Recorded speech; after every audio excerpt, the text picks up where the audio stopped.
are we putting the boat up for sale? I'm not having a good time. I want to go back living on land. I'm just not happy with moving around to beautiful places that are uninhabited and meeting just really interested people, okay? One of our most popular videos was the highs and lows of the first week. And so we thought at 3 months we could give you a highs and lows. And we tried to film it how many times? 6 or 7. 6 or 7 times. And it just wasn't meant to be. I don't know, we could never get it. I mean, it was, yeah. The sound was bad, the video was blurry. So we are now at 6 months and we have decided to use the GoPro to keep it simple. And we're here to give you the 5 best things about sailing and the 5 things that would make us want to pack it all in and sell the boat. Before we begin, we want to thank a few people. We want to thank our Patreons. That means that we have people who love us so much that they actually pay a little bit of money to support our monthly endeavors, our weekly endeavors of making videos. And so we want to say a big thank you to Michael and Muriel and Robert and Connie. Thank you for being our Patreons. So thank you so much. You are filling our tanks. We appreciate all of our viewers, especially these 2 couples. And we're just honored and humbled just that people would think enough to do that. Well, we also want to thank a few other couples who have been so generous in different ways. They're not Patreons, but they have done really beautiful things for us. So Jan and Kelly, Jed and Angela, and Sarah and Greg, thank you so much. A lot of you have been asking about our blown away shirts, and once we figure out how to get them online and sell them, we will let you know. We're glad that you're excited about our shirts and want to wear them. So thank you for being interested. So I'd like to say first and foremost, one of the hallmarks of this 6-month period has been we're very comfortable living at sea, being water people, boat people. The reason for that is because we've learned a lot of skills. We've been able to practice those skills. We've had multiple experiences to develop confidence, and I think what that's helped us do is it's reduced the amount of fear, which is really a joy killer, but it's a real feeling, and we don't fear things like we used to. I love living on the water so much that I really wouldn't want to go back to living on land. And the fact that we've never, except for when we were at Lifer Key, had to unpack, but just staying with our boat and having our home with us wherever we go, I'm still trying to get used to that. I mean, that's just a simply amazing thing about cruising. Yeah, we've definitely improved our ability to troubleshoot, which is helpful. I think we're less panicked about something that goes wrong because something goes wrong all the time. And our skills are improving, which is really important. Yeah. I think at 6 months we have really gotten to the point where we love what we're doing and we are a lot more comfortable with it. Which we are going to now go through the best part of sailing. Should we start with the best or the worst? Which one? Let's go best. Okay. Start out. All right, we're gonna start with the best. Then we end negative though. It's okay, it's just real. Okay. You know? So I think where we are right now is one of the #1 reasons why we love sailing. And that is to visit remote, rugged, off the beaten track places that most people can't ever get to unless you have a boat. There is no infrastructure here. It's all just raw beauty. And we have enjoyed the Exumas in general. I think they have been the most remote places we have gone to. And Caja de Muertos in Puerto Rico was also very remote. But without a boat, you really can't get to some of these places. And so that is one of the best things about sailing that we have discovered. Sweetie, I'm enjoying the berries as much as the Exumas. Wow. I really am. Really? These last 2 anchorages that we've been to, we've had a great time and we've seen lots of wildlife, and it's been raw and real and remote. R cubed. Another reason that we love sailing and enjoy our new lifestyle is the sailing community and the friends that we have made. Even in this anchorage, we have friends sailing India. So shout out to Stefan and Dorothy. But I just think back all the way to St. Martin and all of the people we met, or even in St. Lucia. My goodness, we have met so many great cruisers and have had wonderful evenings spent with people, getting to know them, and incredible meals with them as well, and experiences under and above the water. So I think that's the second reason why we have loved sailing and would continue. So the third one is active outdoor adventure and lifestyle. How would you describe that? Well, every day we get a lot of exercise, whether it's hiking or swimming or snorkeling or just adventuring. We are getting so much exercise, so much so that at the end of the day, we are exhausted. And that is the best part, I think, about living this kind of lifestyle. I think it also is part of boat maintenance as well. It takes a lot of energy. Boat yoga. Getting down there in the engine and doing this and that. I mean, it's a big stretch. Yeah. What does it mean to you, the active lifestyle? Getting out and just exploring this real aquatic environment. Like today, for instance. And we have our friend Jeff, who is our adventure sensei, and he has been with us, just teaching us, mentoring us along the way, almost as if we are apprentices of his outdoor adventure school. He has been teaching us how to use our drone. We got lessons today, very helpful, so that we can capture this incredibly beautiful environment for you from a totally different perspective. And then after we did that over the blue hole and jumping in and getting stung by jellyfish that aren't supposed to sting, we did our dinghy snorkeling. We went outside into the open ocean, and right there is where the current's coming in, and that's where you're going to get the best fish life and the best coral. I wouldn't, in my right mind, unless somebody showed me how to do that, I would never try that. But Jeff knows how to do it. He's done it, and we saw sharks, lobster. It didn't get caught on video, but I saw the biggest spotted eagle ray I've ever seen. And the reason why you do it with your dinghy is because if things get out of line with the current, you climb back into the dinghy and then you start the engine. The fourth reason that we love sailing and our new lifestyle is just being completely untethered, free to decide where we go and when we go. Also, I would add to that, being totally off grid, is that we're not dependent on a diesel generator. Everything is renewable energy, the way we set up our boat, and truly our carbon footprint has gone to just nil. Only when we have to use the engines, come into an anchorage or to leave an anchorage, and that's very briefly, do we ever use diesel. So we don't have to use any dinosaur juice. Fraser, I give you credit. That is a description for diesel, and I just thought that was really clever.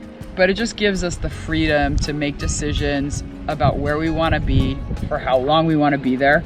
Our fifth reason for loving our new sailing adventure is seeing new and beautiful places everywhere we go. We have already been to so many places and islands that we have never been to before, and we look forward to continuing that as we move up the chain north. It also has helped our geography significantly, knowing where these islands are, because we're constantly having to chart and map out our journey. So I think that's a wonderful part of sailing. Is people have asked, well, what are the hardest things about sailing? And we want to share 5 of those with you, because there are some things that are really hard and you face them every day, and you hope that the things that are great are more than the things that are really hard. I think some of the hardest times that we have faced have been when we have made really big mistakes, and they have been extremely costly. not only financially, but in time as well, because to get things fixed, thankfully. You left out another one, humility. Yeah, definitely a lot of humility. Realizing, oh my gosh, how stupid can I be? You wish you could turn back time just 10 seconds, because in 10 seconds you could cause thousands of dollars of damage. We have made our fair share of mistakes at this point, and they've been very costly. And you know, one thing that's a redeeming factor about this is people that we've talked to, they say you will only make that mistake once. Yeah. So it's like the school of hard knocks, and it's, you just become super wise because you do not want to repeat what just happened to you. Yeah, well, the good news is all of these costly mistakes we've made, we haven't repeated them. We haven't yet. Not yet.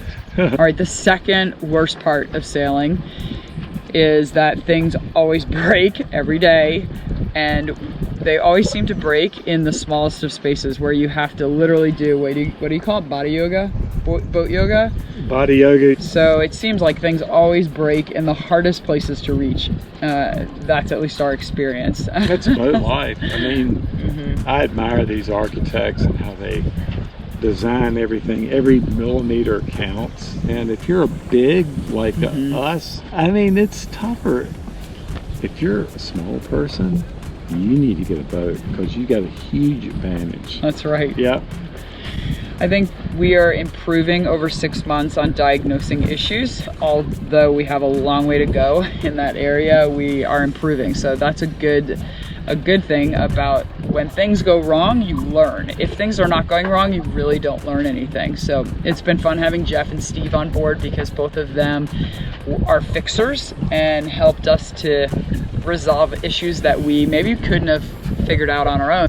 So once you do find out what's wrong and why it's wrong, oftentimes what you need to fix it is not on your boat, or must be customized wherever you are.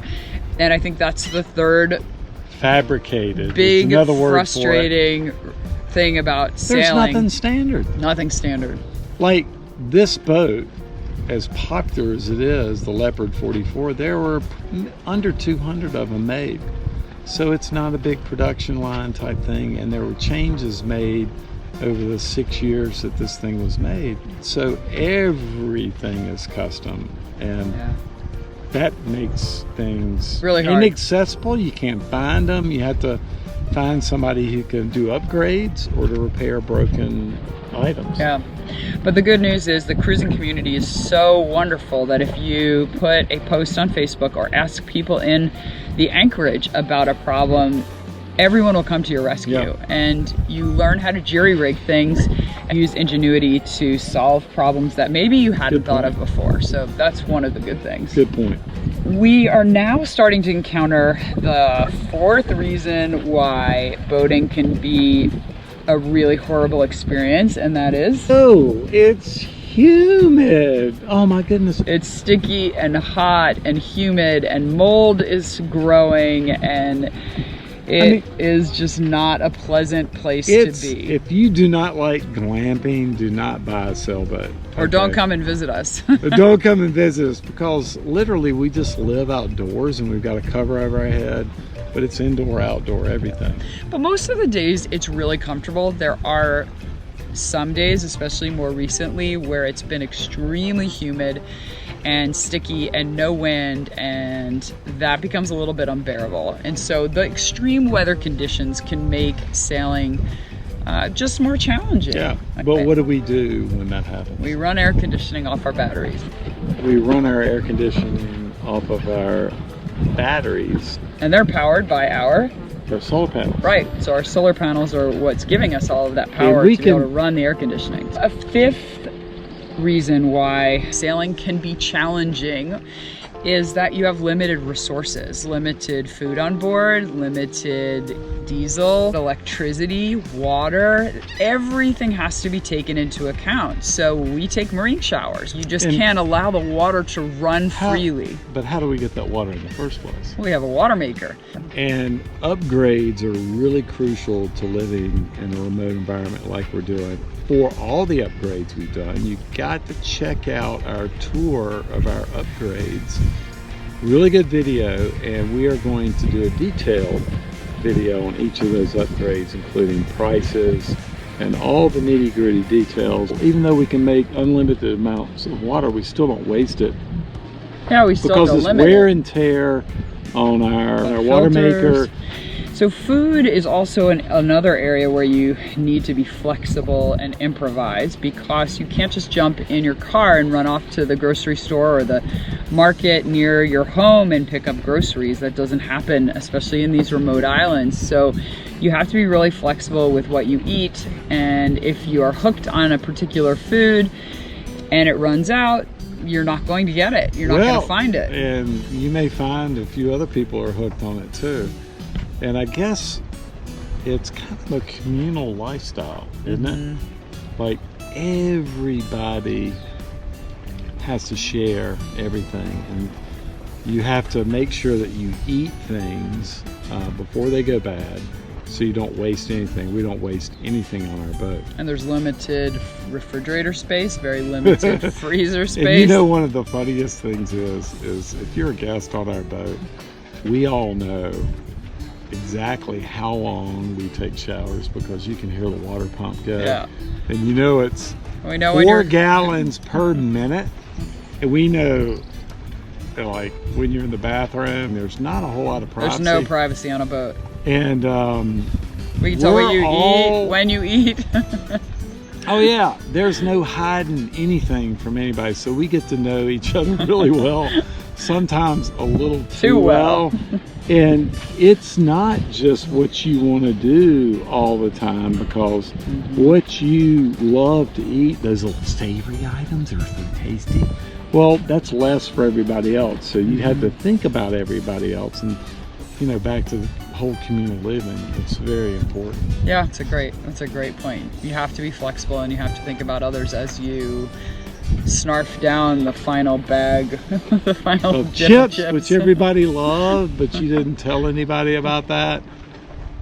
We know you, okay? We've been there. We've been that person also. So those are the 5 worst things about sailing. There are a couple of other things that kind of come to mind. One is that you just have perpetual cuts everywhere on your body because of just sharp edges or reef. And that salt gets in them, and it takes a longer time because you're constantly reopening. Everything's wet and salty all the time. Yeah. You don't have enough time to heal, and you have to make sure that you treat them quickly with antibiotic. Triple antibiotic. Because you don't want this thing to get out of hand. I think a temporary challenge for us, which will hopefully disappear, is the COVID restrictions. I think that has made movement from one country to the next a bit more complicated and challenging, that we have had to face that. Hasn't been impossible to overcome, but everybody's it has been tired difficult. of talking about COVID. That's true. We're going to quit talking about it because y'all are tired of hearing about it. Anyway, one of these days, 6 months from now, a year from now, it's all going to be over. So next things. The last one is weather, and our movement is fully dependent upon the weather being cooperative. Wind has to be going in the right direction. Wind has to be strong enough. Even anchoring. Yeah. Like if the wind shifts 180 degrees, a safe anchorage could be, you could be run up on the rocks. So knowing the weather, being able to switch anchorages based on different wind patterns, it's very important. And then passage planning. Weather is everything. So we're sitting right here on the Berries because we have some northern wind that's coming down, and I'm loving the northern wind because it doesn't have any humidity.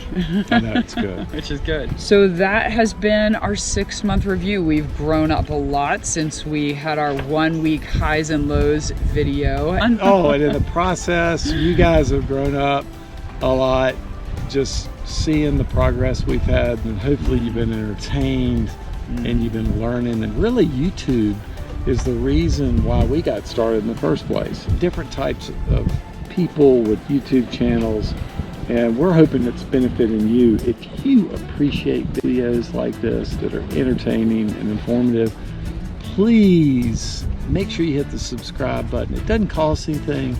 It means a whole lot to us. Make sure you click the like button. Make sure that you share. Sharing is very nice.